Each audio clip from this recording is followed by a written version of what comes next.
today. I just wanted to take a few minutes to talk about some really great things that is going on at Ophir. I printed this out, but it's kind of in my little presentation.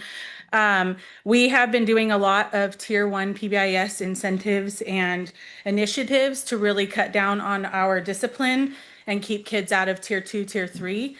And we've seen a great success. And so I just kind of wanted to give you a little snippet into what we've been doing. I'm going to cue Andrew on that. And I'll step out of the way.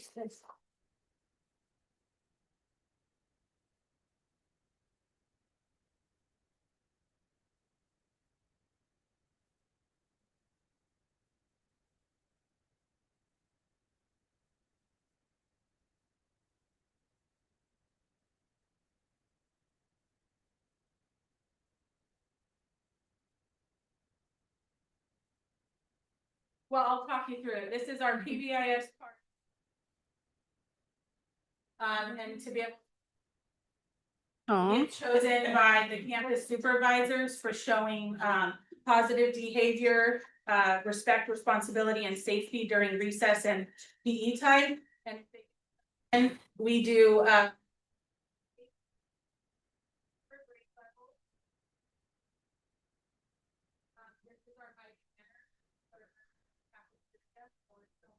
manners and respect.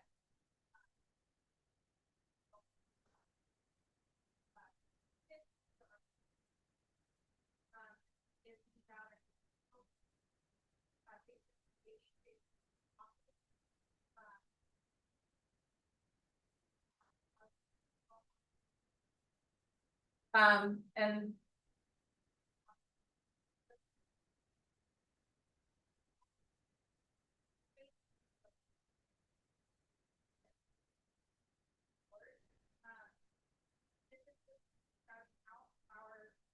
behavior. I'm sad I put music to that, so I'll send it to you if you want to see it. Yes, please. Please do. And you can hear the kids singing and dancing in that little clip. In the 2024-25 school year, from August to December, Ophir had 141 major referrals that were given to 40 students by 20 staff members. These are and could be suspendable offenses, but were other means of corrective action, things we were doing that weren't suspensions. And then in the 25-26 school year, from August to now, as of today, there has been 31 major referrals. So we went from 141 to 31 with a lot of these initiatives that we've been putting in place.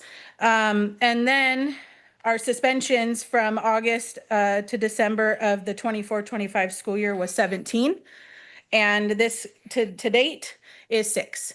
So just really amazing things. I have a wonderful wellness staff. She's put a lot of these things into place, all of these ideas. My staff has been doing a great job initiating it. So I just wanted to give you guys a little bit of insight. If you guys ever want to stop by Ophir and see all the great things or join one of our VIP pizza parties, we do those every 2 weeks. And the information's in here just to kind of give you an idea of what we're doing. So yeah, that's what I want to share. Thank you so much. You did an excellent job.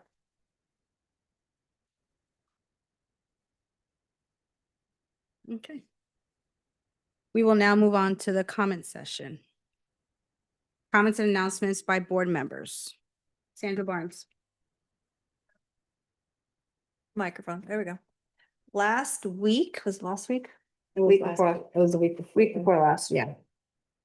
We went to Sacramento for California School Board Association conference. It's something that we do as a board, or most of us who can go, every year.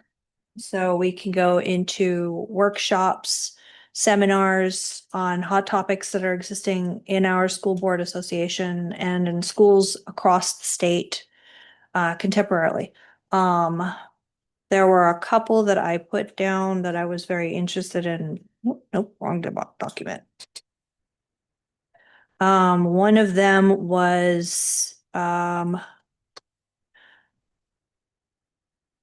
members of different law enforcement agencies on school premises. There are a couple of policies right now that are in existence. One of them is AB 495. A couple are going to be updated coming in March. So keep an eye out for that. If you have any questions with different law enforcement agencies in your or on your school grounds, please reach out to your administration or the district if you have any questions. The other one that was really a hot topic was the student achievement gap. So there was a lot of call for supporting your school sites, educators, the superintendents. Some mention of more money to throw at the problem. To utilize the existing programs that we have in a better, more coordinated way. Obviously, Ms. Hubbard had a lot of ideas that seemed to be working out really well for her and her LEA site or school sites. So ideas, we're working together. There are parents that have any questions, concerns, or ideas, please let us know. We're always available. Beth? Thank you. I just want to add on to what Sandra said. It was a very great conference. I'm very grateful that we were able to go. The topics range from legal issues to math curriculum to reading strategies at school. So it was very interesting. I appreciate that. I want to thank everyone who's been working so hard this month. As a former educator, I know what December is like. So I'll appreciate all you do and I hope everyone has a wonderful holiday. Daryl?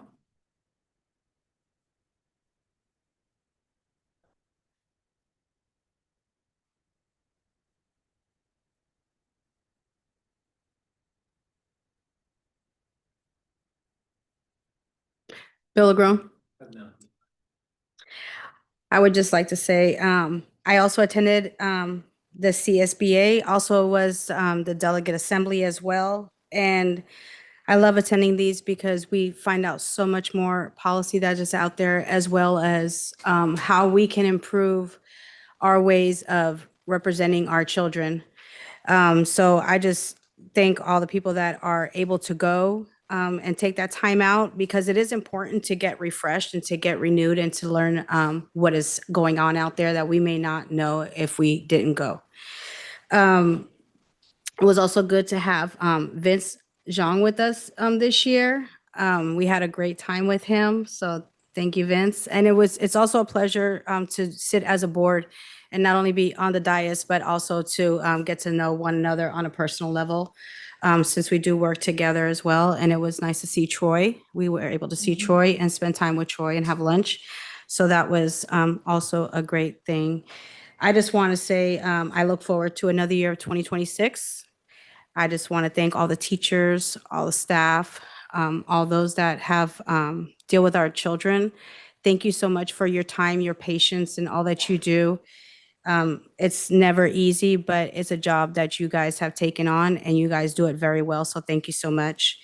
And also, I just want to, again, everybody have a happy and safe holiday. Enjoy your families.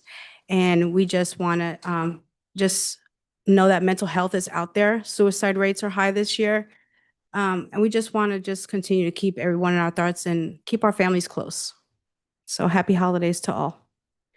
Dr. Spencer Holtum. Thank you. Great job, Ofer, tonight. We appreciate what you do there. Appreciate you making so much inroads with our students with positive and fun incentives to help our kids. On the light of with suspension rates being on my mind, I want you to know that 3 years ago, the district suspension rate was 12.4. Last year, it went down to 8.4. And this year, I just got predictive data that says that we are predicted, and this is from the county, that our number will go down to 5.7.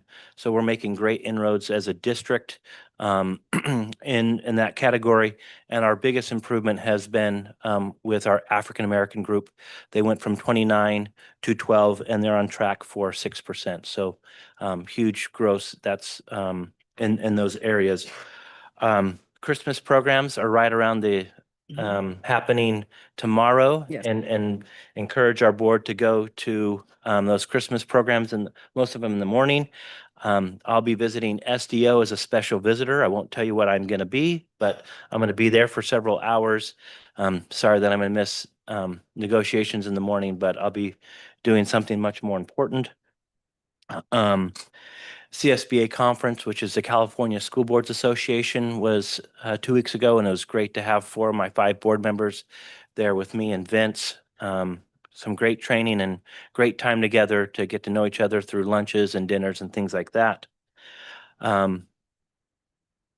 Vice President Barnes is correct that there's some new things that we're going to be coming out in the state and in this district, including the immigration policy directive from the state to update or have that. And I'm working on one right now for the board that we will be approving in the next couple months.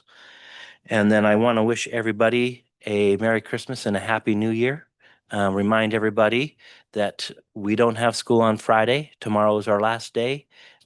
So enjoy your holidays and be safe, and we'll see you next year. Thank you. Andrew James.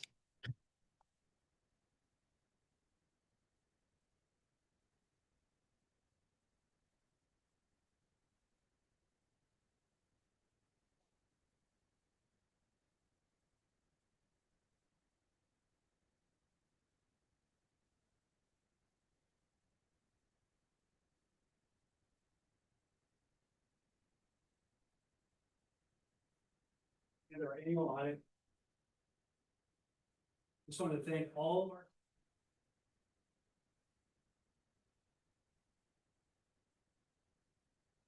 Very few findings.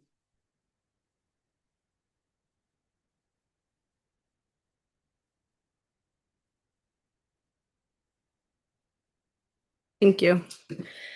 Vince Young. Hello. All good. Hey there.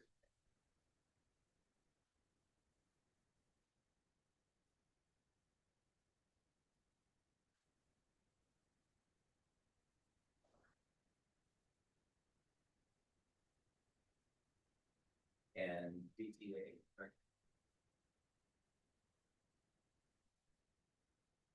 Education.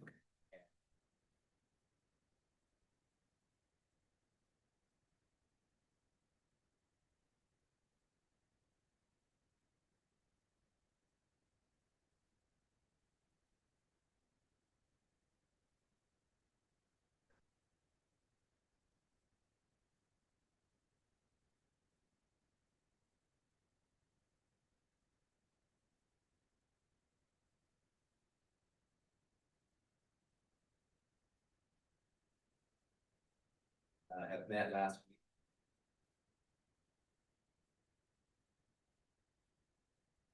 Have a new framework of receipts.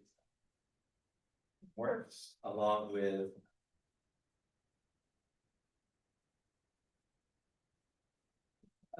Getting.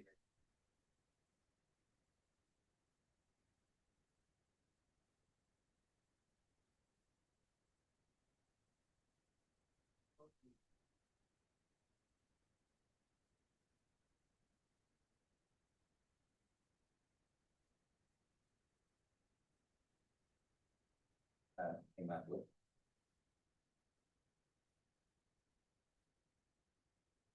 If you can stand.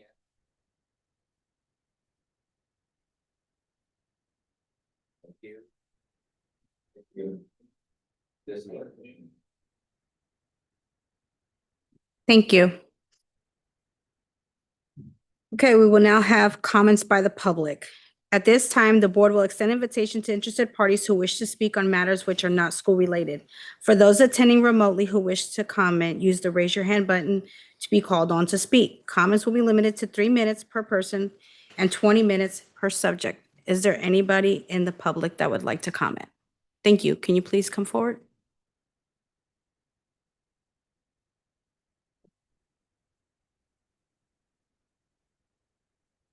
Just press the button. There you go. Oh. Just let it go. There you go. Good evening, everybody. On November 12th, 2025, at Wyandotte Academy, my granddaughter was scratched and dragged across the room by her teacher, Cindy Stewart. This happened in plain view of other credentialed teachers, and yet nothing was done. I came today prepared to speak on something entirely different, but recent events have forced me to change my words and speak the truth that can no longer be ignored. We often hear about systemic racism, and many will nod in sympathy saying how terrible it is. But when it's your family, your child, your grandchild, when you are the one at the end of that stick, it hits in ways words cannot describe. Through this painful process, I've learned that hard way the old saying is true. It's not what you know, it's what you can prove. And what's been proven to me is that equity and equality do not exist within the school district, well, this school district. On December 11th, 2025, we gathered for what was called a restorative chat. At the table sat the principal of Wyandotte Academy, the superintendent, the accused teacher, 2 employees who witnessed the assault, the union president, my granddaughter's case manager and counselor, and myself. During that meeting, the teacher, Cindy Stewart, openly and repeatedly admitted that she was high on Sudafed, had eaten lunch, and was so enraged that she blacked out and could not remember forcefully dragging my daughter across the room, leaving visible marks on her arm. Let that sink in. A teacher entrusted with the care and education of children admitted to being so angry she lost control and harmed a student, and still nothing was done. Pursuant to the California Penal Code sections 11165.7 and 11166, teachers, instructional aides, classified personnel, and administrative officers are considered mandate reporters, requiring them to immediately report any form of abuse or wrongful neglect. Reporting the physical harm my granddaughter endured on November 12, 2025 should have been one of the first actions taken by the district. The district also failed to investigate the incident, allowing the teacher to return to the classroom that very next day. When I left that meeting on December 11th, I was not just disappointed, I was dejected, disrespected, distraught, and disgusted. I left with the painful understanding that this district, a district I once respected, will not protect my grandchildren, nor will it protect any Black or brown child in its care. I used to hold this district and its leadership in high regard, but that trust has now been broken. Because at the end of the day, and hear me clearly, an apology without action changes nothing. Thank you. Thank you. Will there be any more public comments? Thank you, sir. Come forward. Well, good evening. My name is Jamie Johansson. I'm here to introduce myself to you. I'm actually one of the candidates who is also running for the Assembly 3rd District when James Gallagher terms out. So just want an opportunity to introduce myself. I farm here in Oroville off of Foothill Boulevard. I served in these chambers for a term while Bill Lagrone was on the police force there as the vice mayor of Oroville. And I can tell you, thank you for your service, because I used to console myself back in those days that at least I wasn't on a school board, because I know that what you guys face, it is very personal. Our children, I have 3 children. One is senior, one is a sophomore, and the other is in 8th grade. We now have a farm over in Durham also where they go to school. But I'm running for this seat. I served as president and vice president of the California Farm Bureau, the largest general ag organization in California, which ultimately advocates and explains rural California to a more urban legislature and even Congress. My passion is Northern California. I look forward to serving as an assembly member, really to bring back accountability. We feel that in our families in terms of the cost of living, our energy rates being double what they are the average nationally, oil prices and gas prices, which trickles down to our schools. And just to turn the lights on, to start a school bus, what you guys face, those extra costs, we shouldn't be facing just because we live in California. And those challenges will become more and more real and more of a struggle as we face an $18 to $20 billion systemic budget deficit in California. And when you're the 4th largest economy in the world, someone should be held accountable, because we're not putting our focus on the right programs. And when it comes to economic development, that creates the jobs, that raises the pay wages, not only for our police officers, our firemen, and our teachers. You have to have economic development.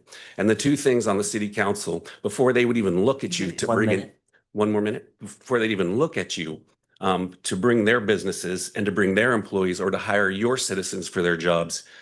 How are your schools, and how will my employees be safe? Those are the two priorities if we want to change the direction we're headed into. And that's why I'm passionate about running for this position. And look forward. I'll leave some cards with Mr. James here. If you're interested in following up one-on-one, I'd love to talk with you. I'd love to talk more about the bills that you face. And all too often, like in agriculture, the state of California thinks one size fits all. Certainly isn't the problem. But when you want command and control and not freedom to make the decisions that's best for your community and your school districts, you do one size fits all, and we got to fix that. Thank you for your time. Thank you. Yes, please come forward.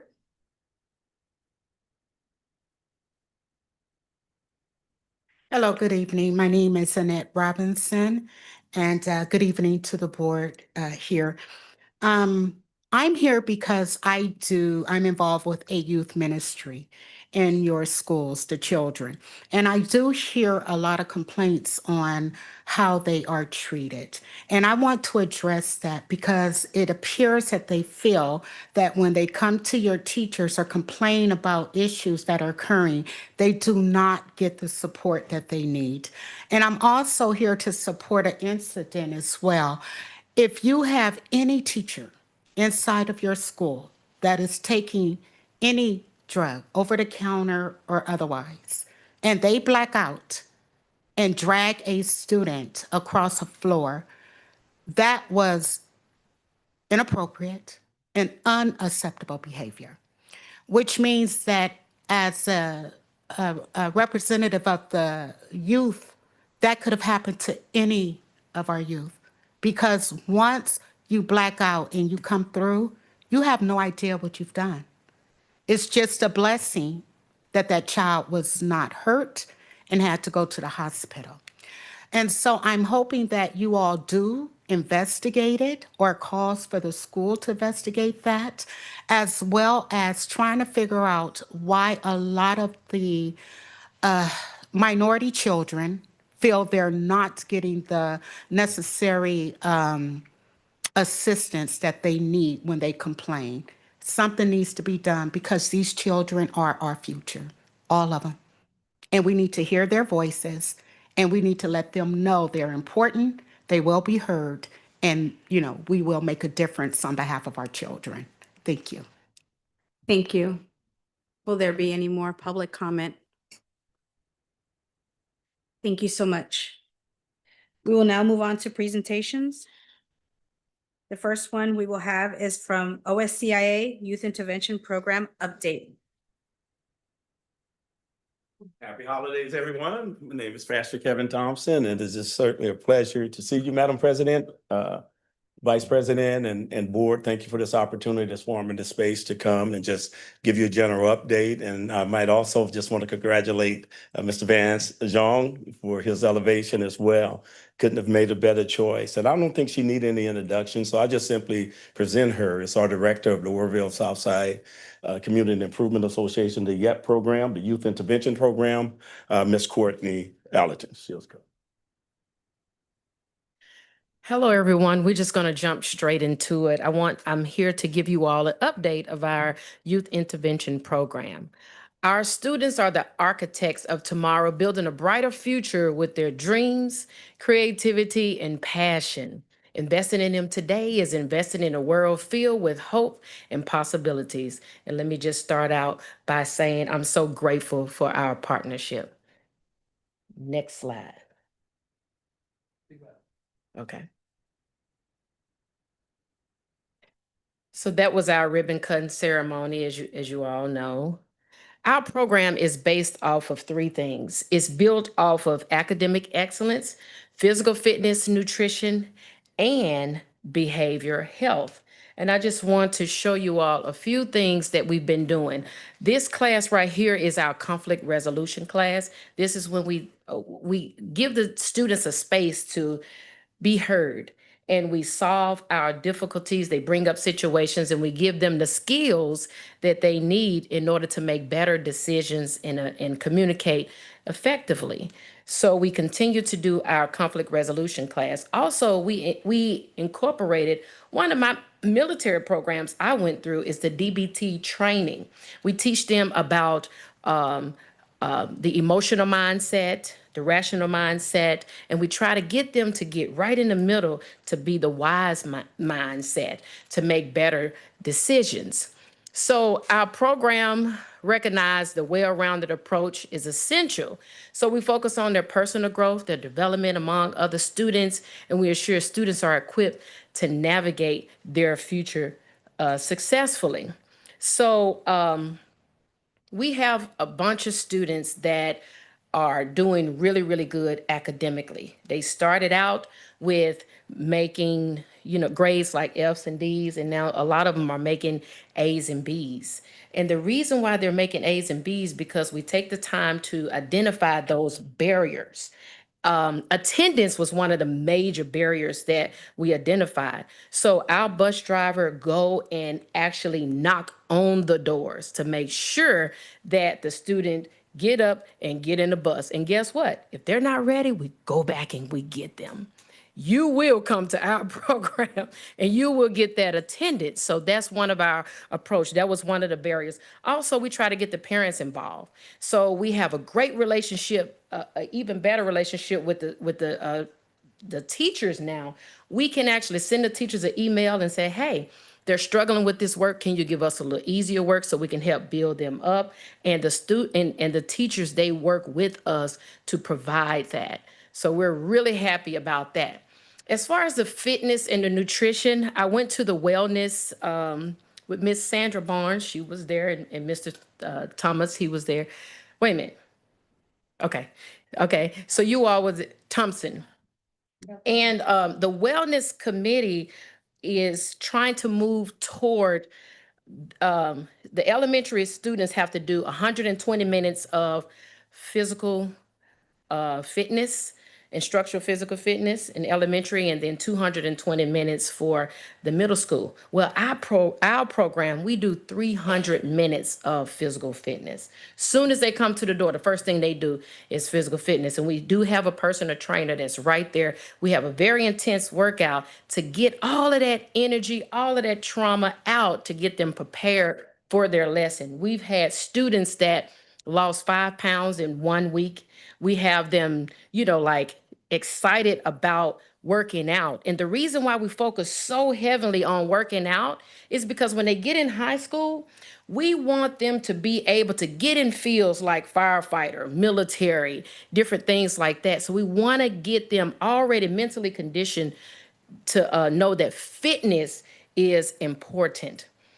Also, with fitness, we do regular exercise routines. We also sometimes invite the boxing coach in, but what he does, he teaches them how to avoid physical fighting. Like you dodge a punch. We talk a lot about dodging a punch, and trying to talk things out. And so that's our holistic approach to their personal development.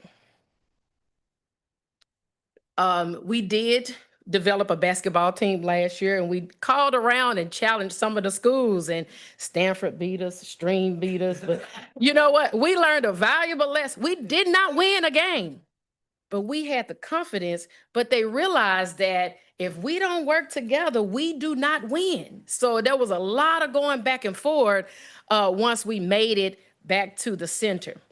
So nutrition is very important. Each week we introduce a different fruit or vegetable to the kid, and we show them different ways that you can cook it. So last week we introduced persimmons, and we had persimmon cookies and persimmon bread. We showed them the different things that you can do with it. But we teach them about sustainability, healthy eating, and climate change, all of that. And so we partnered with New Two Farms, which is my farm, to teach them about how to grow food, where your food come from, and how to make different products out of the food. So we're blessed to have that kitchen, that commercial kitchen, to also teach them skills like proper handling food, cleanness, sanitation, different things like that. So we focus on giving them different skills.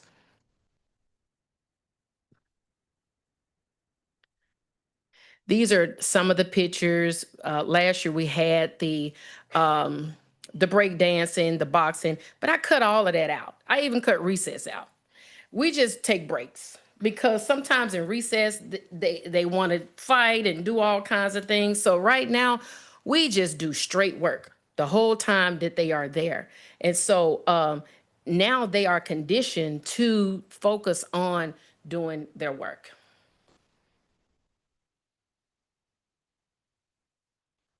These are different programs that we do to get them engaged. Some of these pictures are from last year, but behavioral health is very important, and we prioritize creating a safe and supportive environment where students can express themselves and develop emotional resilience. Even if they're wrong, we listen to them. And we try to give them the skills that they need to make better decisions. And it's been working. It has really been working. So this is some of our success. We have proudly achieved a remarkable 95% improvement rate across all measured categories. And these are tests that we give them ourselves at the center. And so the blue is where they start, and then the green is like where they at now. And those are the initials of the students. So the success has gone up tremendously in academics.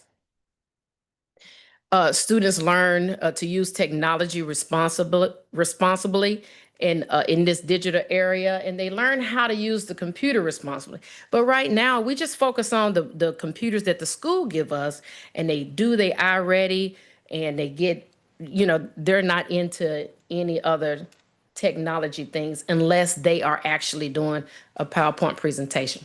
So to wrap this up, I'm gonna read some of the testimonials.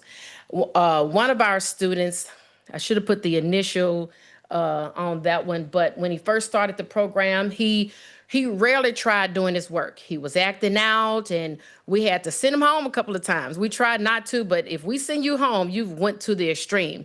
And he had a hard time identifying numbers and letters and shapes.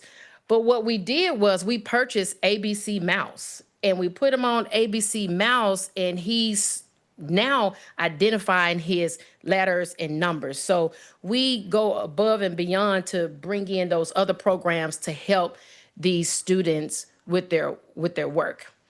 Now, as far as his behavior, he is not doing any outbursts. And his instructor noticed that he was slowly retaining the information of the letters and becoming more self-sufficient. Currently, he can work independently without the instructor, and he knows that he knows how to do his schoolwork pages while asking for help when needed. So that's a plus for him. He is 6 years old. We have another student who was behind in reading and comprehension, and she refused to do work in PE. And between last year and this year, the program has helped her to read, and she loves to read now. And her teacher says she has improved tremendously. Because she has done so well, the school integrated her back. So she used to come to us 5 days a week. Now she only come to us 2 days a week. She come to us on Mondays, and she come to us on Fridays. But while she's at school, she get to earn what we call YIP bucks while she's at school. If the teacher called and says she's doing her work, she earned bucks from us because we have a store that the students can shop in. And so now she's doing really good. We have another student. She was behind on her work and not on top of turning in her assignments. I met with the high school superintendent, and he said the 9th and the 10th grade, they have problems turning in their assignments. And we want to break that before we send them off. And so she fell behind, which severely affected her self-esteem.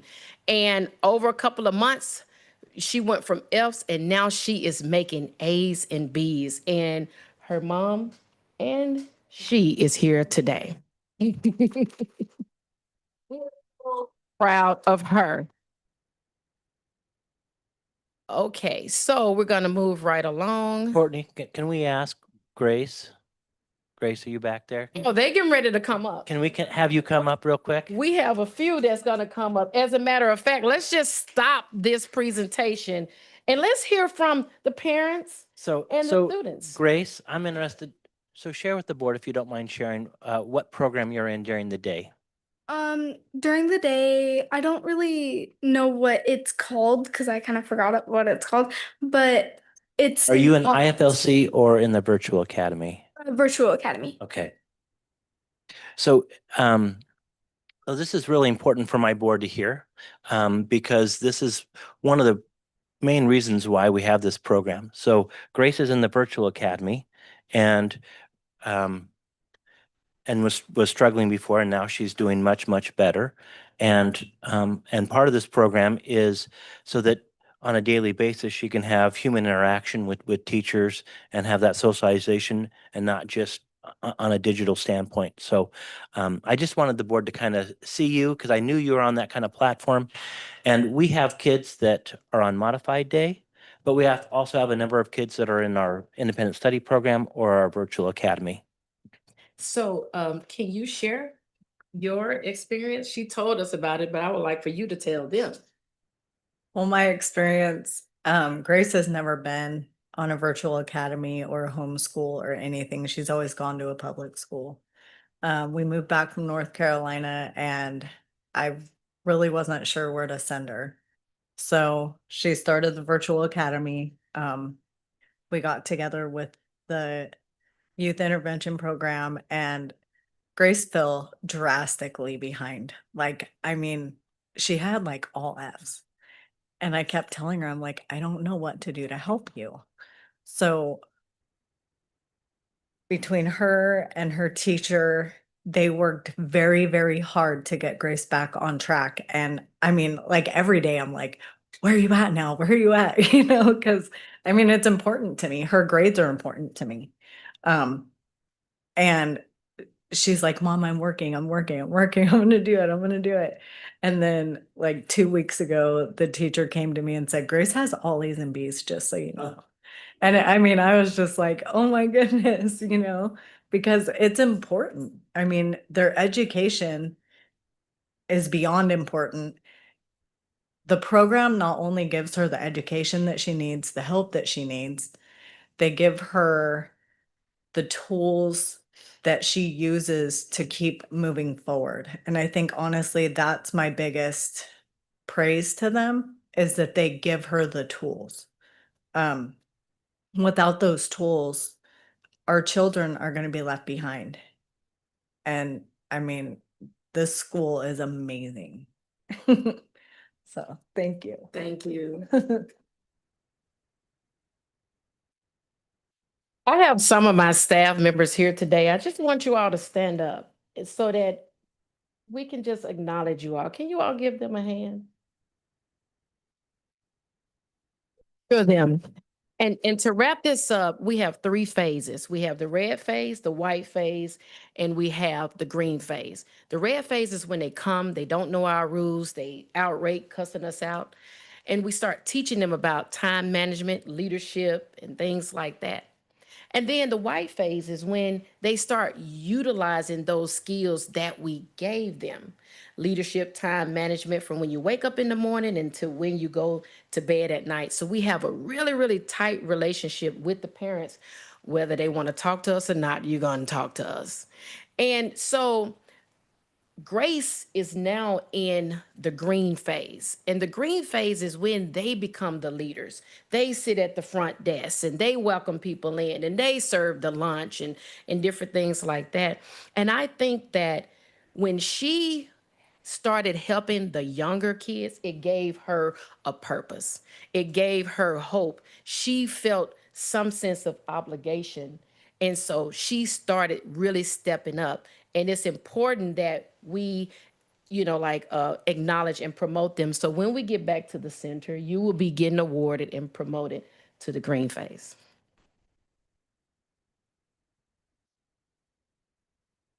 And so I just want to go ahead and wrap this up just by saying thank you. And this is Grace. Usually, if you're missing assignments, it'll show in the red that she's in the red. She's not in the red. And so that's good. And that's some of her reports and everything. We did get permission to share, these reports from her mother. And so these are the students that's getting promoted to the green phase. And we have Xavion. Please stand up, Xavion. Yeah, okay, I'm a rebel. When Xavion first came to our program, he could not read. He couldn't read the directions and everything. He had major behavior problems. And once we broke it down and start focusing on the sight words and,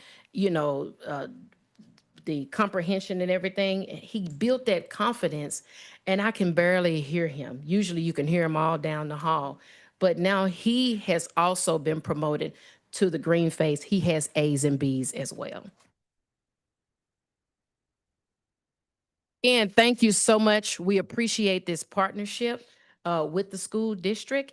And just to let you know, during this break, we will be open because we feel like we need to be open for the kids. So for 3 hours, they will be able to come to our program and get extra help, tutoring, and we will get those who are still behind caught up. Therefore, when we start the new year, they are already caught up. And we're going to do a few TikTok videos. Thank you. Yeah. Thank you, Courtney. So I just wanted to share with my board that, just remind you of the purpose. So for our virtual kids like Grace, the purpose is for her to be in this program all year long because she's in our virtual academy, meeting with her regular teacher on a daily basis, getting her work from a credentialed teacher on a weekly basis. And then on a daily basis, she goes to the center in the afternoon and goes and gets extra support, extra tutoring, and other things like food, PE, extracurricular activity, so that she has a full program. Now, absolutely, we want students like Grace to take advantage of it, but we also have other kids that are struggling in school, like the student they mentioned from Stanford, who the goal for us with the program is to get them engaged back into school 100% of the time. But there's a transition, some of it's behavior, other things like that. But we appreciate your partnership with you, and it's in our second year really starting to gain more and more momentum of what we truly want the program to be and how it can really assist our kids in a myriad of different situations to be successful in our schools. And if you have any questions, you can ask them now. Does the board have any questions?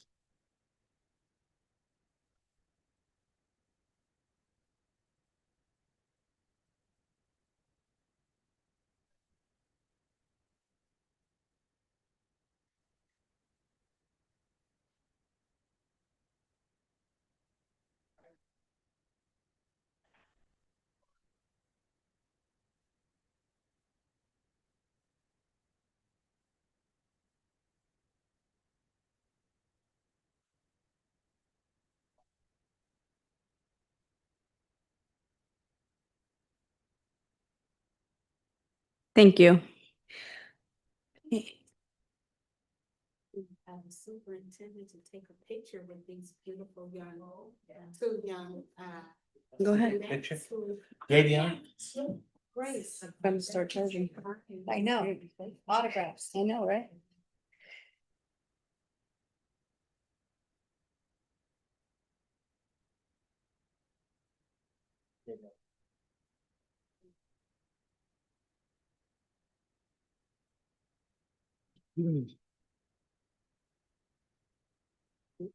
Okay, can you hold it for me, Grace? One moment, let me get one.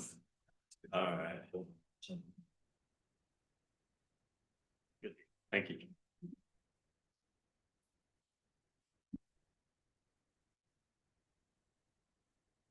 Okay, we will now move on to the state dashboard data presentation. Vince Jean. Middle button. Okay. That loading?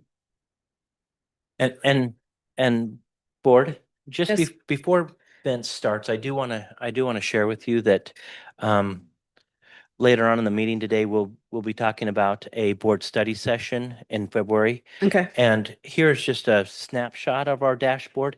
In February, we'll take a much deeper dive into this data. So if it's not fully clear, because he's sharing a lot of stuff tonight, we'll be doing a lot more of a deep dive in about 6 weeks. Okay. Okay.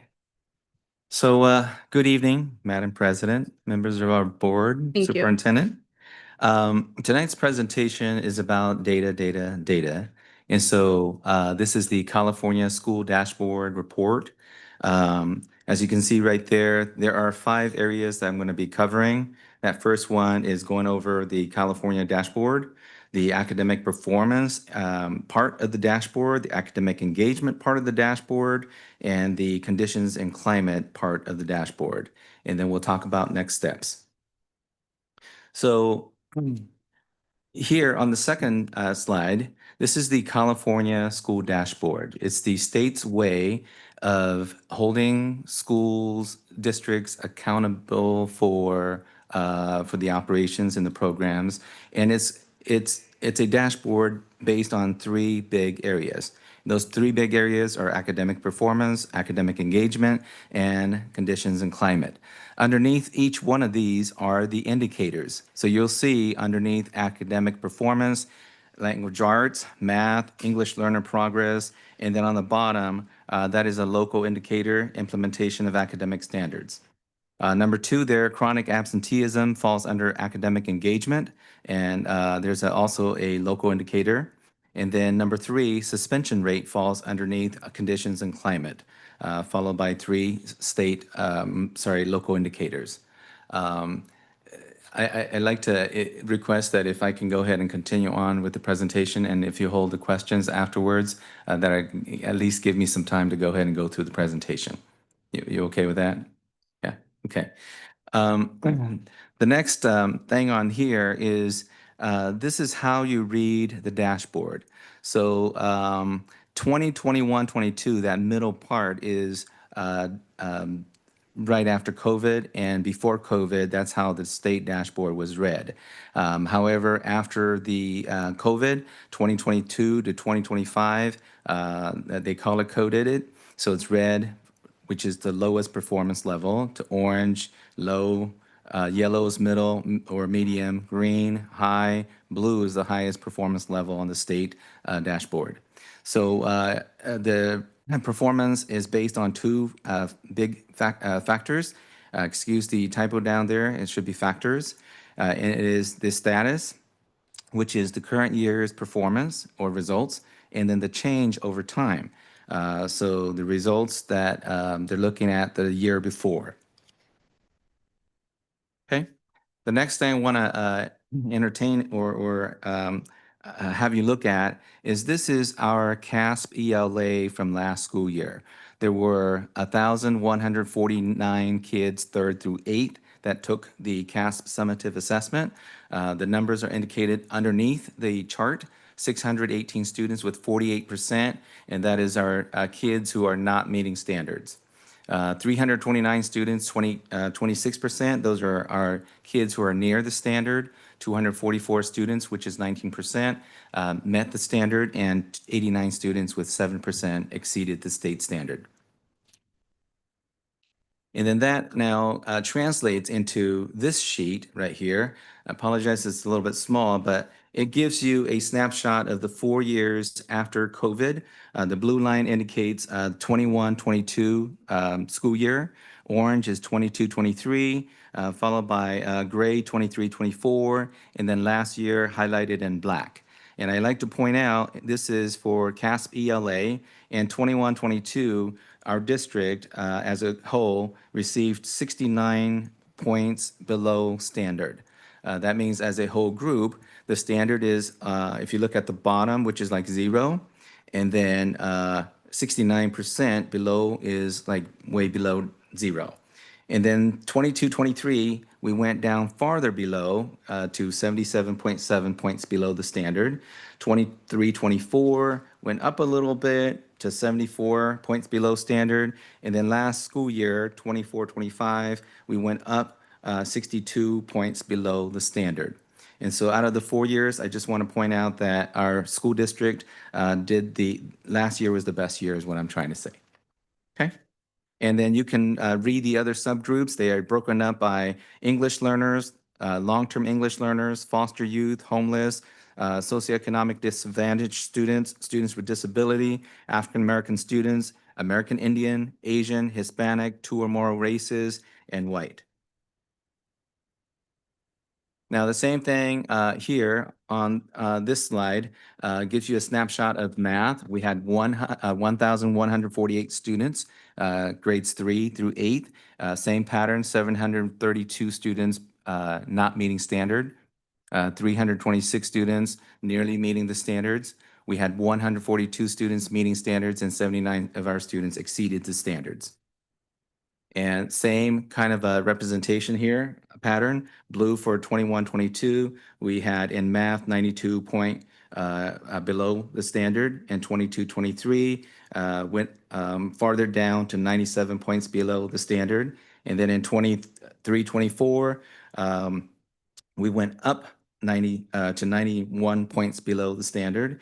And then last school year went down a little bit to 94 points below the standard. And the same thing you can also read for the other the student groups. And this one right here, because it's part of the academics performance, our English learners, they take the LPAC. There were 107 students across the whole district that took the LPAC. The numbers are broken down on the bottom.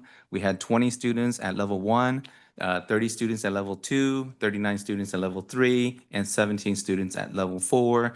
And I am happy to say that those 17 students were students that had been reclassified because they've met that criteria, along with meeting the other state criteria and local criterias. Regarding our English learners using the summative LPAC, you'll notice here in 21-22, 53.5% of our kids made growth on the LPAC. And then 22-23, they went down to 44%. 23-24 went up again to 55%. And then last school year went down to 43%. Okay. Now, we're moving over to the academic engagement part, which is chronic absenteeism. There are a listed of 2,135 kids in our district's dashboard. And on the bottom, you'll see this amount of kids, 1,332 students, which is 62% of them, had less than 10% absence. On the red, 803 students, which is 37.6% of our kids, had more than 10% absence throughout the whole school year or during the time that they attended school. Okay. Now we move on, same thing in the indicator. If you look at 21, 22, 23, 24, 46% chronic absenteeism to 39 to 39 to 37. So we went down from 46 that first year, 2021, to 37% chronic absenteeism. This one right here shows the climate and conditions, which is the suspension rate in the district. We had 2,193 students. And on the bottom, we show 2,009 students, which is 91% of the kids with no suspension. And then 8.4 kids or 184 kids who receive at least one or more suspensions throughout the year. Okay, and similar pattern here. You'll see 9% in 21-22 to 8% to up to 12%, and then now down to 8% for last school year. Now these two slides will show you the subgroups, because I like for you to pay attention to the subgroups. These are the highlighted black, in yellow font. Those are the student groups that triggered 2 or more indicators. So these are the kids that put our district either in DA, differentiated assistance, or direct technical assistance. And we'll go over that in a little bit. But there are 9 subgroups here in in 21-22 and 22-23. We went down to 4 of the groups, which were the homeless, foster youth, Hispanic, and 2 or more races. And then the next 2 years, which is the 23-24 and 24-25 school year, you'll notice that we went back up to 8 subgroups that triggered DA and DTA, which is having 2 or more indicators in red. And then last school year, we dropped that down to 2 student groups, homeless and 2 or more races. So I'm going to stop you right there, Vince. Go back to that slide real quick. I know you're not taking questions yet, but I think we're going through this very quickly, and I'll absolutely encourage you to ask some questions, and we will be doing a deep dive into this data in February. But what's important to note is in the 24-25, we drastically are getting out of the red. That is our goal. We absolutely want to be in the green, but you will see that we are starting to make inroads in all the areas. We obviously still have a ton of work to do. We still, our biggest focus this year is ELA and math, but we're focusing all of our energies into that. But I also want to share with the group that based on last year's trend and this year's data, I got from the county today that our suspension rate again is falling, and our chronic absenteeism is going way down. Last year was 37%, and this year right now we're trending at 29%. So making some real good headway there. So sorry, but I wanted to point that out. Sure. Real quick. Thank you. And so this is a snapshot of our student groups. In 21-22, we had and I highlighted these groups for you so that you know they continue to be in the red.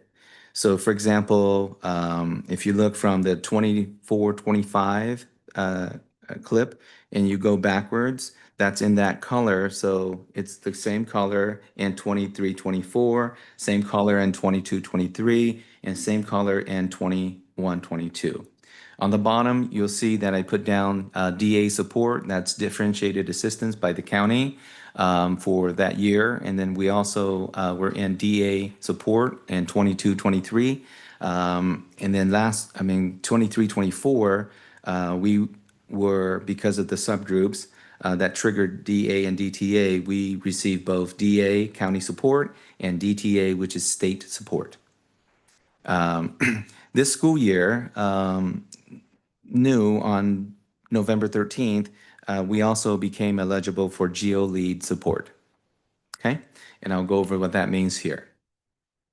So this is a snip of what the state has put together.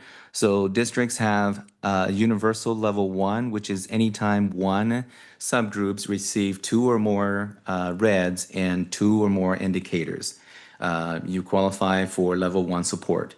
And then if you have 2 or more years, then you get differentiated support. And then after that, then of course, if you have 3 or more years of triggering the same subgroups, then it goes over to direct technical assistance level 3. And again, GEO Lead DA became available this school year, and our school district became eligible November 13th. Okay, here's another look at it. Just so that our board is aware, we are in the intensive support level from the state, which means that we have collaborative planning meetings with the superintendent, along with the state, along with Butte County Office of Education. Both Laura Laura Fox, who's our curriculum and instruction coordinator, and I, along with Dr. Holtum, we also have homework. And we do those kinds of things, and we have to have meeting sessions with them and coaching sessions with them. And if you look at this slide right here, it shows you that we are in CCEE support. That's the state level support, and they report directly to the state superintendent, Tony Thurman. Okay, so Superintendent Holtum receives Superintendent PLN, that's Professional Learning Network, where he is a part of groups of superintendent that participate in the CCEE support.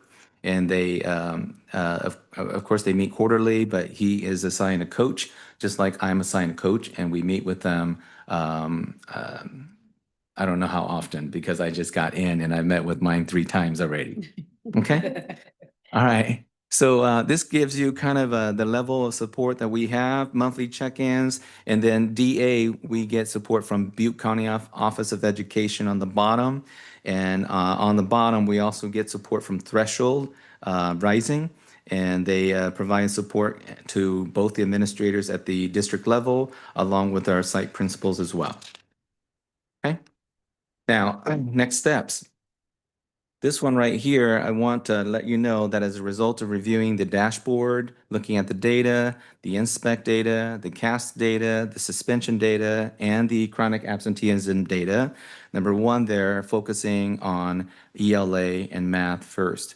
When I went to Dr. Holtum, he said math, ELA. That was one of the big focus that he wanted to concentrate on. And so that first wheel there is to review and align the standards to the SBAC testing blueprint. And that has been done for 3rd through 8th language arts and math. And that's done because many times our teachers are teaching what's directly from the district adopted curriculum, which may not be prioritized. And so they may be teaching the standards, but the standards may not be at a heavier weighted standard. Number 2 wheel there, prioritizing the standards based on the number of tested items for each assessment target. And then we move to number 3, create a priority standards blueprint for 3rd through 8th, focusing on the heavily tested standards. And then we introduce that to our principal. So our principals can also have that to also talk and work with our teachers. We move on to wheel number 5, aligning priority standards to the inspect. We realize that inspect is our benchmark assessment and may not be very 100% aligned with the summative assessment. But as long as we have the SBAC Smarter Balanced Blueprint, we can align the standards. Wheel number 6, review assessment data from inspect and use that for PLCs. Our teachers are currently doing that with our principals. Wheel number 7 talks about reviewing the dashboard results and the CASP results, and then putting that all together and putting it in the hands of our teachers and our principals as well. Wheel number 8, we identify subgroups and kids that trigger DTA and DA, along with kids on the summative CAST that only need 1 to 3 problems correct to move to a next band on the CASP. Number 9 wheel there, set goals with those individual kids that need to move. And then number 10, we continue to use the inspect data, which is we just got done taking, and the CASP along with teacher assessments to plan and to teach and stay focused on the groups. And so this one right here tells you our actionable data is, I took a snip of every single one of these just to let you know that there had been work and commitment that had been put into what was shown in the previous slide. And on the last snip over there on the far right, bottom right, every single kid that is either 2 or more race or homeless is highlighted in yellow for the teachers. And then, of course, they have their performance level, their scale score, their next proficiency band on there. And it's highlighted there so teachers know that the kids are only 1 point away from the next band or 10 points away from the next band. And we've talked about 2 plans. And working with Dr. Holtum, we've identified that 1 problem can be worth anywhere from 1 to 18 points, depending on the rigor, depending on the level of responses. So I want to let you know that those kids that are highlighted there are taken into account to use for goal setting, and I'm going to talk about that in the next two slides.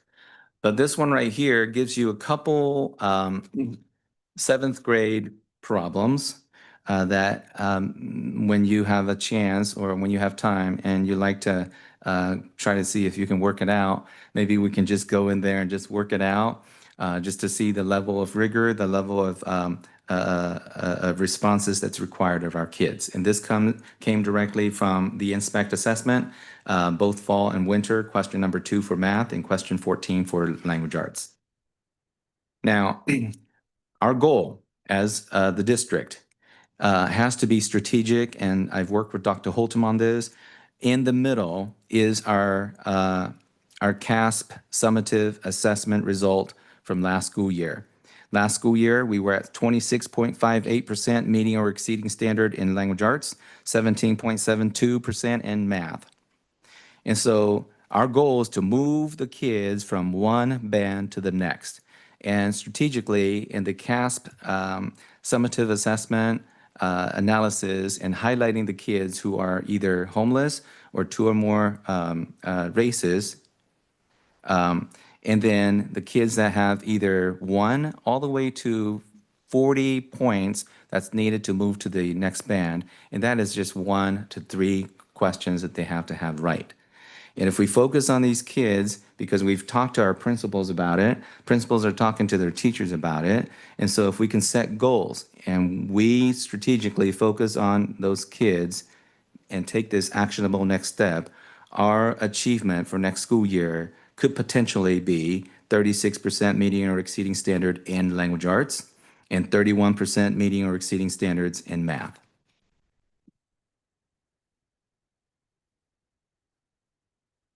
I just want to end with if there's any questions.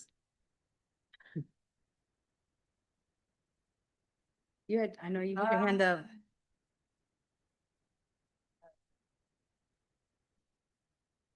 Well, that is totally up to you as a board. I know this is a lot of information.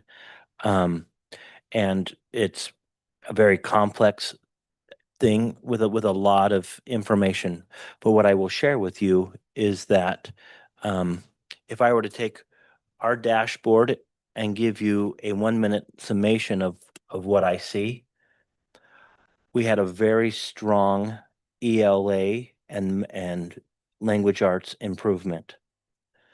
Our math, according to the state, basically we maintained. Our math is low. That's not good enough. Our focus, and this is one of the reasons why we're getting county support and state support, is they're saying, hey, you need to pick up your game. And we do. Now, the good news is we had 8 student groups that qualified for assistance last year or 2 years ago. And that is now down to 2 groups. One of those groups is homeless, and that's a very transient group. So, but with that being said, we're still not meeting the mark. But we have a number of subgroups that are doing very well, and we have a number of schools that are doing very well. I invited Jessica North, could not be here today, but Mrs. Philbeck is representing Stanford. Stanford had the greatest growth in the district this year, and I wanted to highlight that. But we need to have all of our kids reading, and Vince, as you see, puts a lot of time and effort into this, and we have a plan, and we fully expect that this time next year, we'll see a continued growth in our ELA and much more growth in our math because we are committed to that, and that's our sole focus. Yeah, can I add something? Dr. Holtum mentioned something about literacy. And so I don't want to miss the opportunity by saying that we've implemented DIBELS in our kindergarten through 2nd grade level. And same kind of a dashboard system, but through the DIBELS and through the work and support of Threshold, and our principals and our teachers. They're looking at data and they're working with kids and they're moving kids along as well. With the idea that strategically the kids will be reading by third grade. And that ultimately is the goal. And ideally, it would take our kindergartners now this year to move into first grade, second grade, and then by the time our kindergartners are in third grade, that's ideally what we want. All of our third graders at that time being able to read on grade level. Okay? Any questions? I have one question. Can you show me in the slides how I know Stanford Avenue improved? Which slide is that? It's not on here because I did it by school, individual school, and all I did tonight was just a presentation over the dashboard. But I can send you that information if you like. I'd rather have it at the board. the next meeting we're going to have, Mr. Zong. Yeah. Okay. Thank you, sir. All right. The only question, the most important question that I have, are we sharing this with our teachers so that they know what a good job that they're doing? Yes, teachers, yes. Yeah. Okay. In fact, they have the data. We are sending out this, Ms. Delbeck, you can speak to that. Staff meeting, we got had the PowerPoint. And where we were, and then where we're at now, and how many moved over. Good. So that And we are sharing that information out. Where the biggest difference is now, instead of just sending more of a generic, Vince is meticulous about this. And he is now breaking it down into every student and breaking it down by their subgroup, like what subgroup they're in, because that's very important to the state. But ultimately, our goal is to move these kids. And he is strategically, with the help, working with admin, and then which trickles down to the teachers, is we are now identifying, because we have way too many kids on the left side which are not meeting the standards. But he's broken it down by how many questions kids need to get right to move over to the next realm. And for a lot of kids, it's just a matter of a couple questions. But we've got to get more strategic with how we're moving these kids. Yeah. So I guess my question would be is, since Stanford, like what is Stanford doing that's differently from that the other schools are not doing as well? So, I mean, if we can have that information, we would like to see where the other schools line up at and where Stanford is exceeding, like what's the issue and what's the difference? Where's the gap at? Yeah, and those kinds of conversations are happening in our PLCs. So teachers will bring our district correlation days like today. They'll bring what kinds of things they're doing at their site to share with their grade levels. Across the district. Yeah, across the district. Oh. And so. So, and the other piece of that is tonight we are just showing a district snapshot. In February, we'll not only continue to work on the district snapshot but break down by individual schools.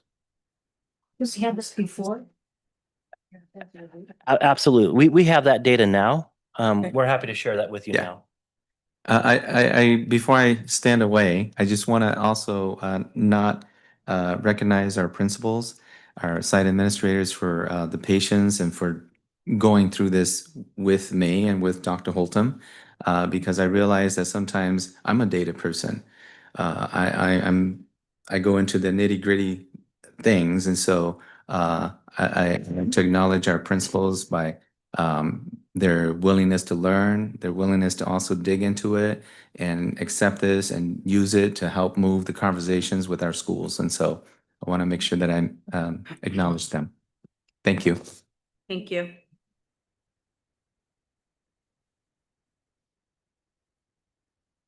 Okay. Thank you, Vince. If we can please move on to 2026-27 enrollment projections.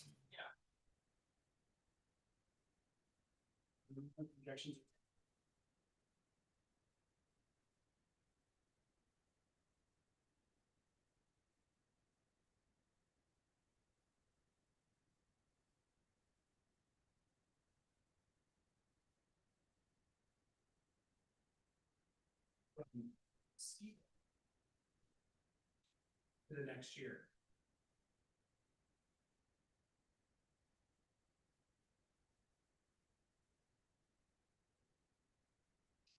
Everybody picked up.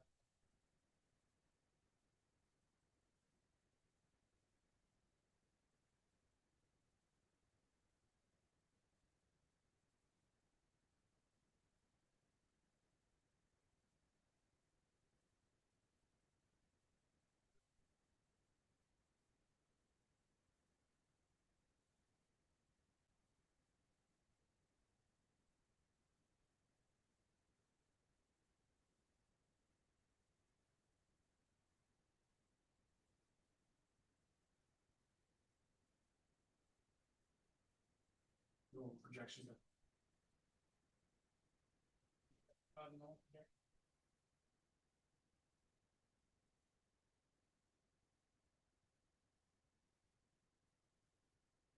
Does the board have any questions? Okay. Our annual organizational meeting. We'll now move on to nomination and election of board president. So every year in December, we go through this process of nominating and approving the following four positions. We start with board president, then we move to vice president, board clerk, and secretary to the board of trustees. So at this time, we'll move forward with that process. Okay. So nomination for president.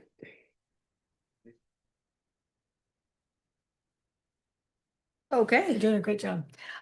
I'd just like to say that I really love and admire Miss Lisa Torres for her leadership. Bear in mind, we do this every single year so that everybody gets the opportunity. So I just want to make sure that everybody understands that if you guys are interested at all in becoming president, do not hesitate to speak up.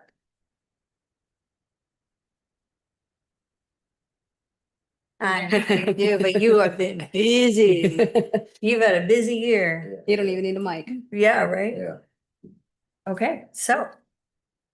Well, all those in favor? Aye. Well, we need a motion. Didn't we have? There- Oh, Second. and then- sorry. Thank you. I Yep. second. Yeah, you second, sorry. Yeah, they were Perfect. way on top of it. Okay, yes. Thank you for the nomination. All those in favor? Aye. Any noes? Any abstain? Pass with 5 yes votes. Thank you very much. Nomination and election for board vice president. Oh, I think Sandra's doing a great job. You don't want to do it? No? Okay. No worries. Can I get a I motion? nominate Sandra. Barnes. Okay, so you're making a motion? Yes. Can I get a second? I'll second. All those in favor? Aye. Any noes? Any abstain? Okay, pass with 5 yes votes. Nomination and elect for board clerk. Any You nominations? want to practice your signature every once in a while? Okay. I nominate Daryl for clerk. Are you gonna start, are you gonna Second. charge for your autograph? Yeah. Can I get a second? I second. All those in favor? Aye. Any noes? Okay, pass with 5 yes votes. Now we're going to appoint Secretary of the Board of Trustees. I nominate Spencer Holton to be the secretary of the Board of Trustees. And I second. All those in favor? Aye. Aye. Any noes? Any abstain? Pass with 5 yes votes. Adopt location, starting time, and schedule of board meetings for the 2026 calendar year. So I do have one of the dates that you have on there is the same date as we're for Coast to Coast. Correct. We have that noted as well. That's going to be April 15th. We have a board meeting scheduled according to this calendar. Lisa is going to the Coast to Coast as a delegate. She's asked me to go with her this year, and I always listen to my board president. I appreciate that. And there's also been some interest from other members of the board to go to coast, and so that is open to all of our board members for April. But we're going to recommend that we move the April 15th to the 22nd so that we can be here. I told Christy I'd happy to miss a board meeting, but she said, no, can't do that. And a board member. And a board member, but Is yeah. there any way to move it up one? I just scheduled a trip based on that, just the So- 20th. so, So I won't be here, but I mean, it's okay. No, they're ready. April 8th. Perfect. And I won't, that's our spring break and I won't be here for that. It would be the The 29th. 29th. What would be the next one? Well, and we just need to do one in April. I won't be here that time either, so. So 29th? Well, we can do if we were trying to accommodate Beth, but if she's Okay. going to be gone, I'll be gone. how you're about, gonna be gone the 29th as well? Yes, I won't come back Oh. until, Okay, be back. so then we'll just keep it on. I am going somewhere, but I So we'll tried go to book ahead it and- way ahead thinking I was doing it right at this time, but I So didn't we'll go work. ahead and keep it for the 22nd. Yeah, sorry about that. You guys will be fine. So- okay, so I'm going to bring up one other thing, Madam Mhm. President. So it usually works out without any kind of hiccup, but the Chamber of Commerce, I believe that's who's in the chambers before we start here.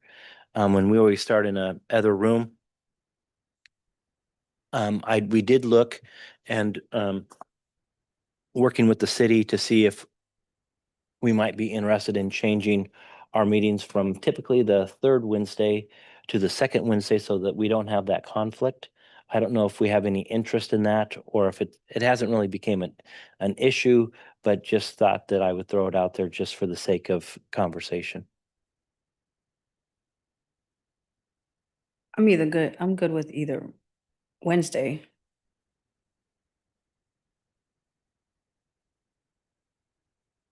Bill, how about you? Is that okay for you?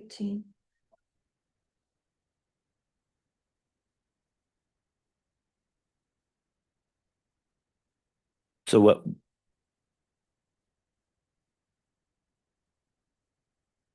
Yeah. okay, so Except for Um, the very first one, yeah, you have to approve. Yeah, for the Yeah. first one. We have to we'll do that. approve one. Yeah. Just come Um, back. And I would still need to kind of circle back with the city just to verify those. We did an initial check, but right, Christy, we did initial check.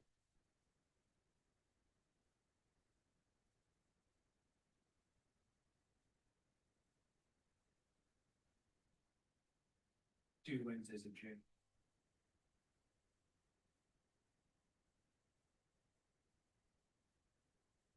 And there's some other deadlines that have to do with different things. So we'll bring a more comprehensive idea of what those might look like. And then at our next board meeting, we can then make an action for the rest of the year. But if we could make a motion to So for I'll make a motion that we table the calendar year for 2026, but we will keep January 21st as our first meeting of the year. Can I get a second? I'll second. All those in favor? Aye. Any noes? Any abstain? Pass with 5 yes votes. Thank you. Okay, we will now move on to discussion. Review proposed 2026-27 school calendar. So tonight, this is not an action item. This is just a opportunity for us to review the calendar. There are two options that were shared with you. The first option is what was adopted by the high school district. That is the one where they typically in the past, we've started on a Wednesday and gone Wednesday, Thursday, Friday, and our two teacher prep days are on that Monday and Tuesday. This year, we are looking to start on a Monday. And then those 2 prep days for teachers would be a Thursday, Friday. And then those 2 days, starting 2 days earlier, those 2 days would be moved into October so that we have a 4-day weekend in October. Because September and October are very long months for our teachers. Several of the surrounding districts have either taken that whole week off in October, like Palermo starts a whole week earlier and takes a whole week off in October. The high school district has adopted taking a Friday, Monday off. We typically follow the same calendar for the high school district because 1, they provide our transportation. We try to mirror them exactly. And 2, a lot of when we take days off, that's a lot of our high school age kids watch their elementary age siblings so that parents can work and things like that. So we try to keep that as easy for parents as we possibly can. The second calendar is to kind of keep things as they are. We start on that Wednesday and then with no Monday or Friday vacation day off. My recommendation is to go with the first calendar that mirrors the high school district for both transportation and for the other things I mentioned For before. family support. Yeah. Yes. And I also will say that I've heard, and I just heard Mrs. Philbeck loud and clear, that our teachers, at least the ones that I've talked to, are very much in favor in getting a 4-day weekend in October, as that is typically a really long haul. And so that's my recommendation. Okay. So the first calendar doesn't have that 4-day weekend? Oh, It's I'm backwards. sorry. It's backwards. So I recommend this. Okay. I'm sorry. I recommend the second calendar that reflects the high school. Problem there. Right? Yeah. Yes, the second one. I can't pull it up, but I did look at it. Okay, since that is not an action item, we'll go ahead and do we have to? So what we'll do is, I wanted you a chance to review. I've heard your feedback. I'll bring it back next month. And we'll prove that. The second calendar, okay. Mhm. Okay, we'll now move on to action session. Public comments on action items. The board will extend invitation to interested parties who wish to speak on items that are listed on the agenda. For those attending remotely who wish to comment, use the raise your hand button to be called on to speak. The Brown Act does not allow the governing board to discuss or take action on any item that is not on the posted agenda. Comments will be limited to 3 minutes per person, 20 minutes per subject. Is there anybody that would like to make any public comment? Okay. We'll now move on to the consent agenda.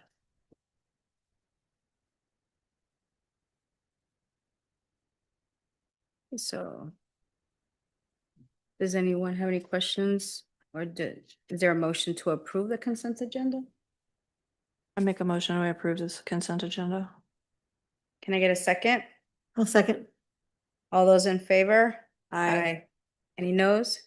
Any abstain? Passed with 5 yes votes. New business, select date for board study session. So it is recommended that we do a board study session to do a couple different things. Number 1, we want to review the dashboard and review a lot of the things that was shared by Mr. Zhang tonight. We'd also like to be able to talk to the board about future plans and get their feedback about anything that they'd like to do as far as facilities or anything else for the coming school year, and also give you an up-to-date on facilities and things of that nature. And we are proposing that February 4th or the 25th from 4 to 6 at the district office. I would like to suggest that we do it February 25th because we have a board meeting on the 18th, just in case we have any questions that carry over for that month.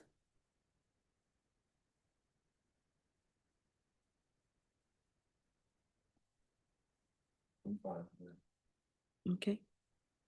Can I get a motion? Make a motion, we approve the February 25th from 4 p.m. to 6 p.m. as the board study session. Can I get a second? All those in favor? Aye. Any noes?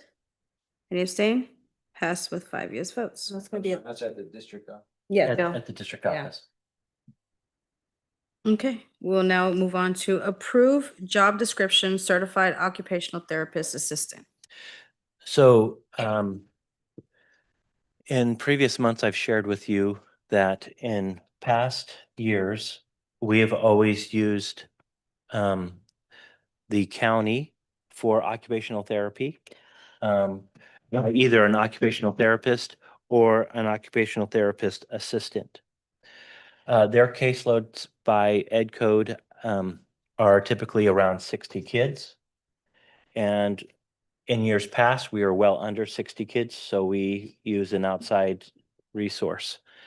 Currently, we have 64 kids that are now qualify for occupational therapist within the special ed realm. And it behooves us financially to go ahead and hire our own occupational therapist as well as a occupational therapist assistant. And tonight I bring forward the job description for what's called a CODA or an occupational therapist assistant. And this is a classified position. Does the board have any comments or questions? Okay, can I get a motion to approve the job description? Can I get a second? second. All is in favor? Aye. Any noes? Any abstain? Passed with 5 yes votes.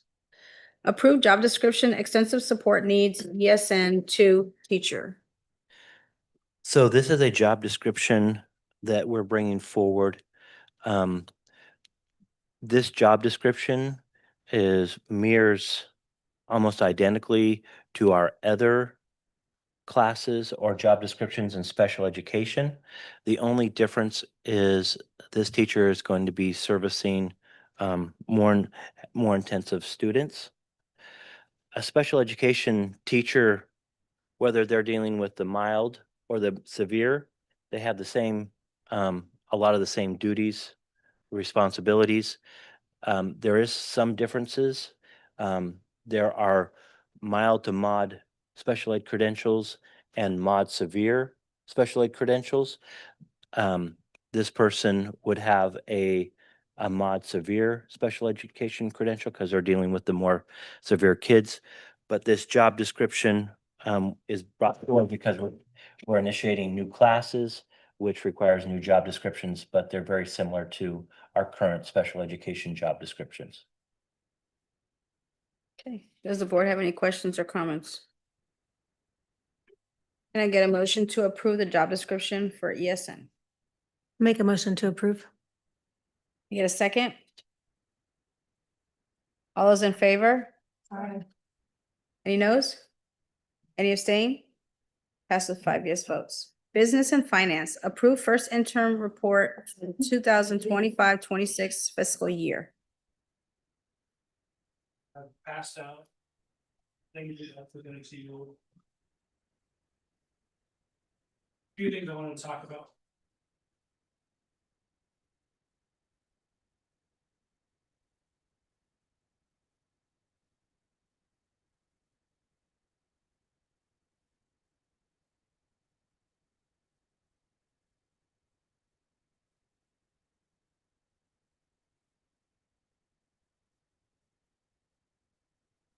I'm presenting to you.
But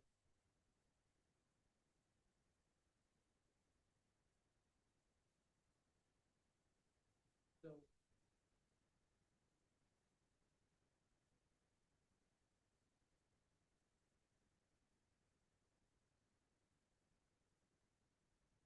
there are a lot of people.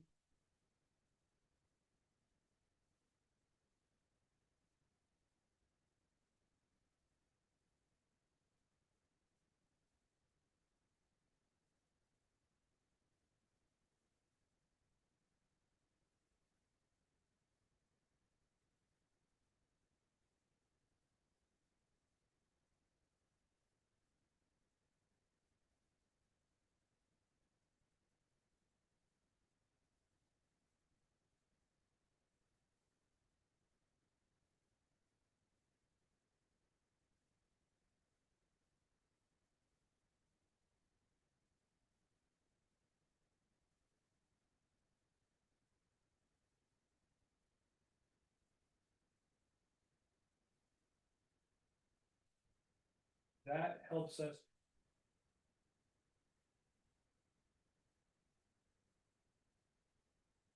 When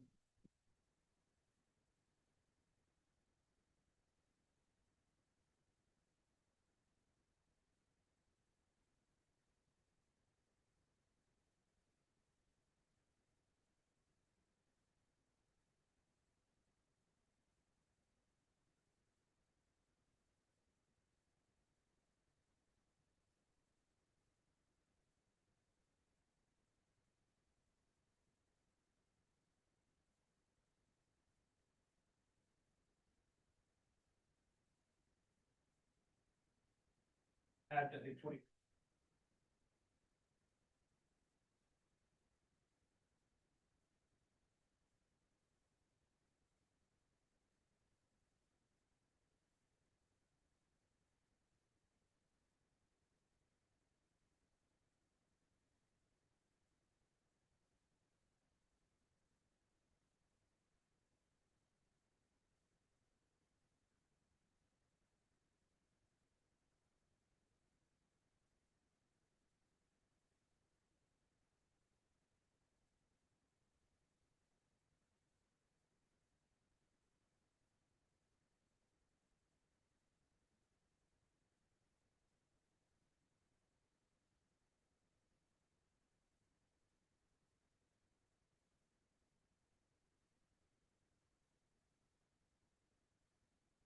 Special education.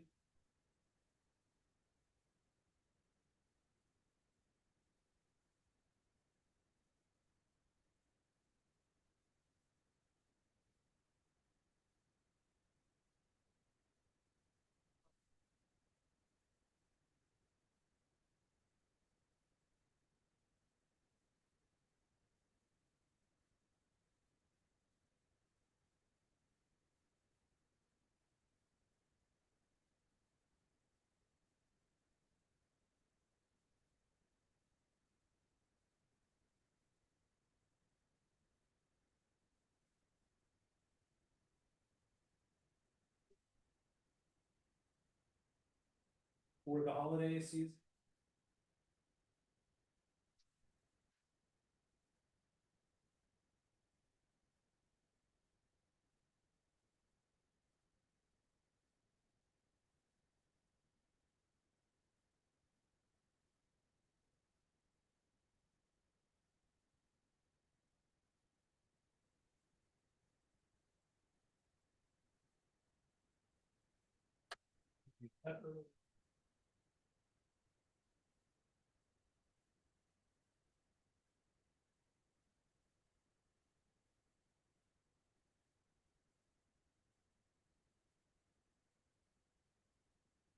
We're always having. Just the budget. Yeah. Yeah.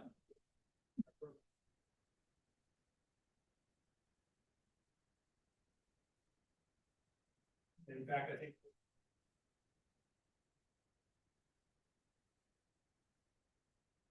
Yeah, program.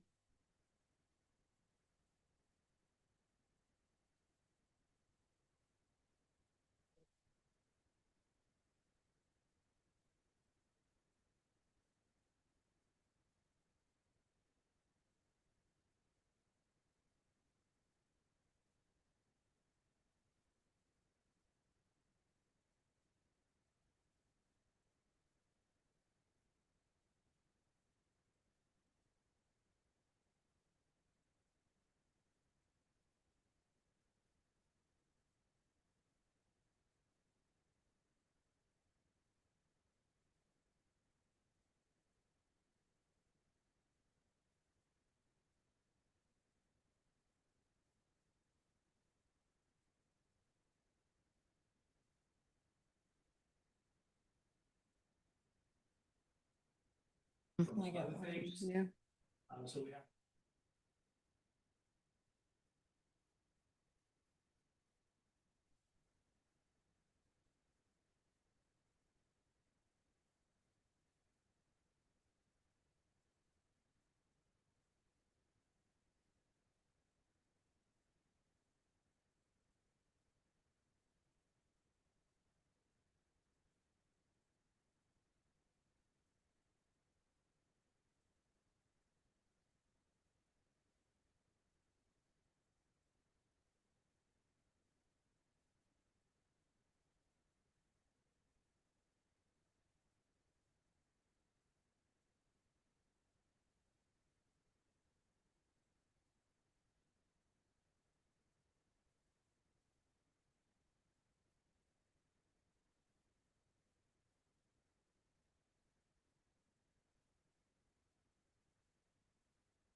Thank you, Andrew. I do want to let you know that um,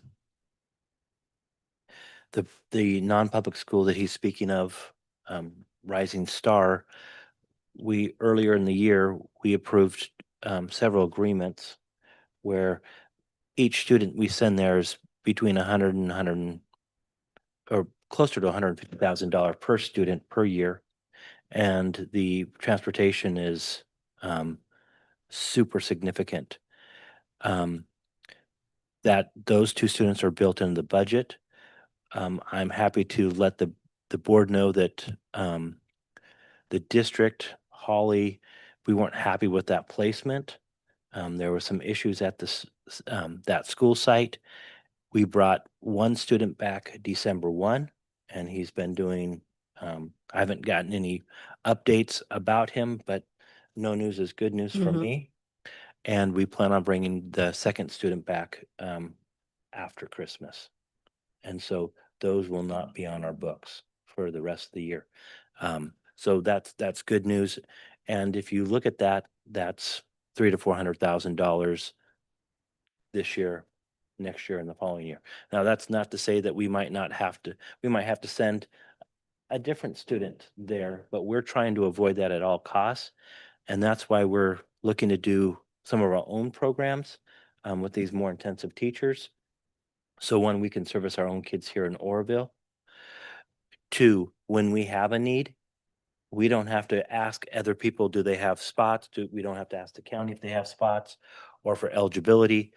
There are kids, we get to make those decisions. So it's much easier for us to place within our own district.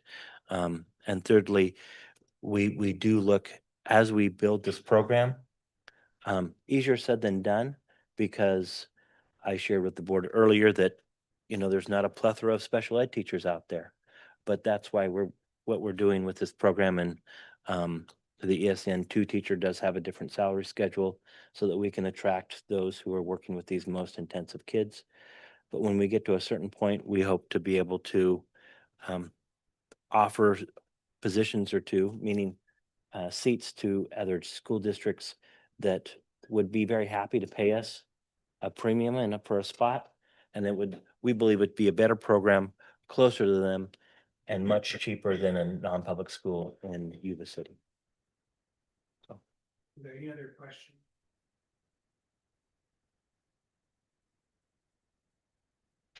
I just, Trying to make it whole. It's a cut, but. Just gave us paper.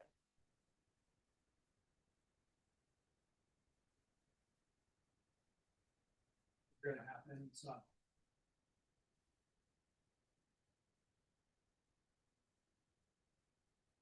so I just want to say thank you, because I know you are very, you care very much about our budget, which is very important. And you always try to make sure that we do have reserves as well. And you always make sure you keep everything intact, and you do have those hard conversations. So I just appreciate the fact that you sit there and tell us this. I know you sitting there trying to give that little, hopeful stuff going on, that it's still gonna be okay. And I see where you were sitting there talking about how you know, like we're not sending the kids to Rising Star and how our ADA is going up. So that kind of makes it you know, a little bit better because there is a little bit light at the end of that tunnel since we are going to take on our own kids. And I think that's a great idea because to outsource, you know, we're having to, you know, see spots and then if they don't have spots, then that leaves us having to still take care of the situation. So if we're doing it ourselves, then we know what we can handle and what we have. Which as mothers plays into our strength. Yeah. You want something So done right, you just gotta do it your dang self. exactly. So I just appreciate that fact that we are going to bring the program and keep it in-house. So which also helps.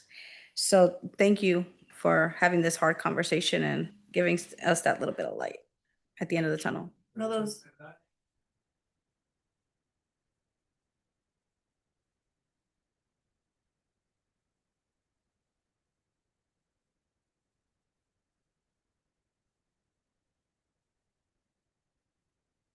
And when is that update? When is the second? In March? Yeah. Okay. Thank you. The educators.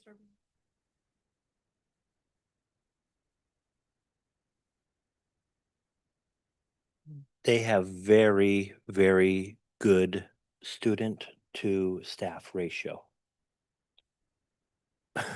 So yes, I believe so, yes. But when I say very good student to staff ratio, I'm talking almost 1-to-1. Okay. We also, if you've driven by Wyandotte, where our first student has come back, we've done a lot of intentional movements to gates and fencing to provide more play area that's restrictive, but also dedicated for those students. Mhm. So they have more movement. We're doing a lot of security measures to support staff and students. And also we've moved some classrooms so that our most intensive kids now have a sensory room that's right next to them. So when they have their issues, they have sensory rooms that, you know, up until a month ago, we had classrooms in there, so they didn't have. So we're doing a lot of things to help the situation get better and better, and we continue to look for ways to make it not only better for our students, which is our number one priority, but make it very manageable for our staffing. And what I shared with you earlier is we're also doing. We're working with our unions to be able to offer different levels of training and also higher levels of pay for some of our aides. And what that means is we're going to be doing RBTs, which are registered behavioral technicians to support teachers in those classrooms. So we're doing a lot of things. Some of those things we're still working on, but many of the things that I mentioned tonight, we've already done. Any more questions or comments? I have a question. And sorry, because it's really not on the budget, but you were just talking about. So we just approved that job description for the ESN2 teacher today. So when will that fly and be posted? So I'm working. okay. I'm working right now on that. We are working with the unions on that. Because the teachers that have them currently that have been brought back, they're not this teacher yet, right? Hasn't been flown Well, and posted yet. we've brought that student back, Right. and now we're working with the union to make it all copacetic as far as the pay goes and placement of that student. So, Of course, I imagine. so if this teacher is now with the student, so she's just getting just the regular pay. Right, so that So- teacher is doing. Yeah, is she actively gonna be for doing compensated for that? job. So we're working with the teacher with the union right now. But she has to get that job first, right? I mean, it needs to be posted and flown and the process gone through and We're then. going through that Okay. process, but we brought that kid back. We as a district can bring that student back Right, at any time, point in yes. time.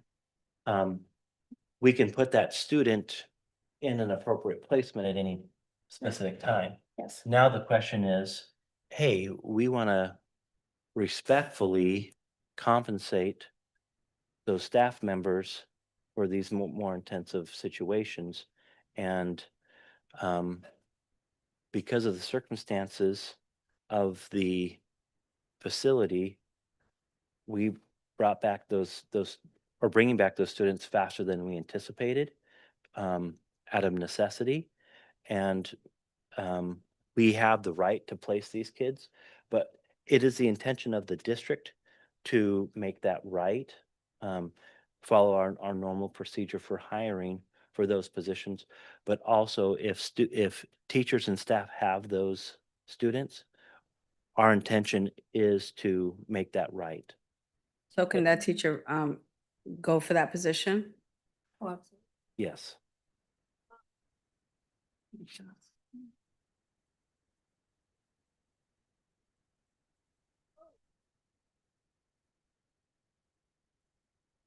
Yes. So we went through the process to get out of that contract. Because we had to give them notice. Yeah. Okay. Any more questions or comments? Can I get a motion to approve the first interim report for the 2025-26 fiscal year? So moved. Second? All those in favor? Aye. Any noes? Any abstain? Pass with 5 yes votes. And we will adjourn the meeting at 7 o'clock. Thank you, everyone.